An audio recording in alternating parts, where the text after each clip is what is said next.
Ada sebuah cerita yang terjadi pada zaman Nabi, di saat Nabi Muhammad menyampaikan ceramah beliau, pengajian, memberikan wejangan di sebuah khutbah beliau. Saat itu Nabi Muhammad bercerita tentang hari kiamat yang sangat dahsyat, mengerikan, menakutkan, sehingga para sahabat-sahabat Nabi pada menangis. Dan di antara orang-orang yang menangis itu adalah sahabat-sahabat besar Sayyidina Abu Bakar As-Siddiq, Sayyidina Umar ibn Khattab, Sayyidina Utsman dan Sayyidina Ali. Mereka pada menangis di saat disebut hari kiamat, dan sungguh mereka memang sangat takut dengan hari kiamat. Bahkan Sayyidina Abu Bakar As-Siddiq pernah suatu ketika mendengar Nabi Muhammad menyebut hari kiamat, menangis lalu melihat kucing dan berkata, sungguh ini lebih bagus dariku,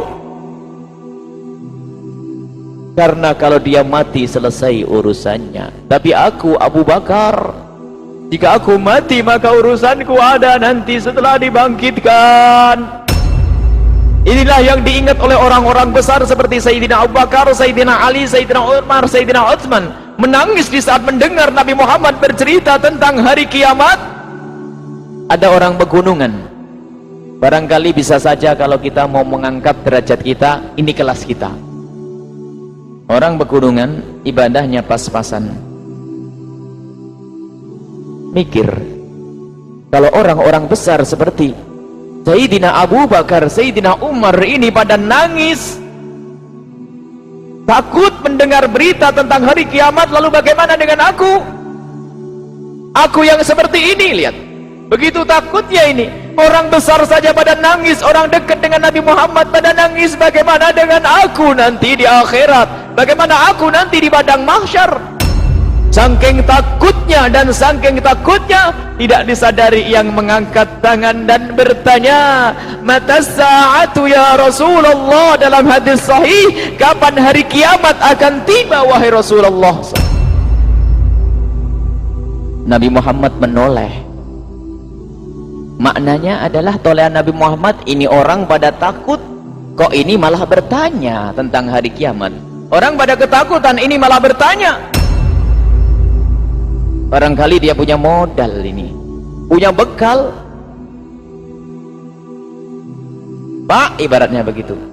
Orang pada ketakutan menyebut hari kiamat, disebut hari kiamat, kok engkau malah bertanya, apakah kamu punya modal? Madza a'adatta laha, apa yang kau persiapkan untuk menghadapi hari kiamat? Orang ini tambah bingung.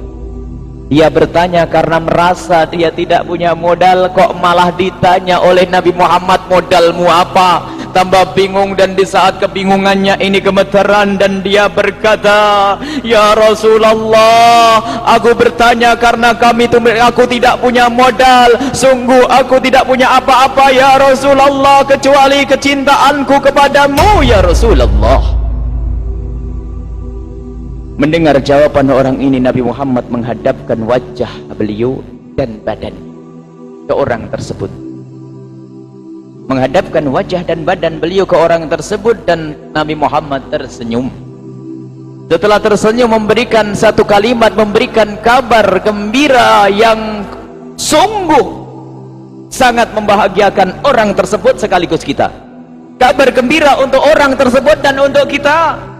Nabi Muhammad melihat orang itu dengan tersenyum dan berkata, anta ma'aman ahbabta, engkau bersama orang yang engkau cintai. Masya Allah. Itu, engkau akan bersama orang yang engkau cintai. Lihat, terhibur orang ini, merasa dirinya tidak mungkin bisa mendapatkan kemuliaan karena seperti itu. Merasa bahwasanya jelek, Nabi Sayyidina Abu Bakar saja menangis, bagaimana dengan dirinya? Maka ia di saat mendengar kabar gembira seperti itu berkata, bahkan para sahabat Nabi, kegembiraannya saat itu adalah kegembiraan yang luar biasa, sehingga dikatakan para sahabat Nabi saat itu sungguh mendapatkan kegembiraan yang luar biasa, dan tidak pernah mendapatkan kegembiraan seperti ini setelah mendapatkan iman. Jadi setelah kegembiraan mendapatkan iman, nyusul kegembiraannya adalah di saat mendapatkan kabar gembira semacam ini. Inilah modal kita. untuk bersanding dengan Rasulullah. Kalau kita hanya mengandalkan diri kita ini, nggak mungkin. Nggak mungkin bisa bersanding dengan Rasulullah. Karena apa? Nabi Muhammad sudah dijamin tidak bisa berdosa. Kita banyak dosa. Dijamin surga tertinggi, kita nggak ada jaminan. Pun begitu Nabi Muhammad, lihat kalau ibadah luar biasa. Disebutkan hatta tawarramat qadamah, sehingga kaki beliau itu bengkak di saat Nabi Muhammad beribadah melakukan sholat sampai bengkak kaki beliau. Nah, kita perlu melihat, pernahkah kita beribadah sampai kakinya bengkak? Ada, akan tapi bengkak dulu baru sholat, karena bengkaknya kesandung, kena cangkul, kena ini baru sholat namanya. Itu kita. Tapi kalau Nabi Muhammad tidak, sholat bengkak. Seperti itu Nabi Muhammad, jaminan surga. Ibadahnya seperti itu, lihat pangkatnya seperti apa kira-kira. Kita hanya mengandalkan amal kita ini, jauh. Akan tetapi karena hadis itulah, maka itu adalah kabar gembira buat kita. Biarpun kita seperti ini, kalau kita tumbuh suburkan makna kecintaan kepada Rasulullah. Anta ma'aman ahbabta, engkau akan bersama orang-orang yang engkau cintai.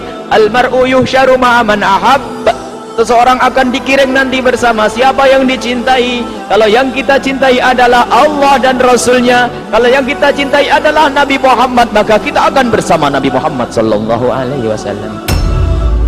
Maka kecintaan inilah yang harus kita tumbuh suburkan.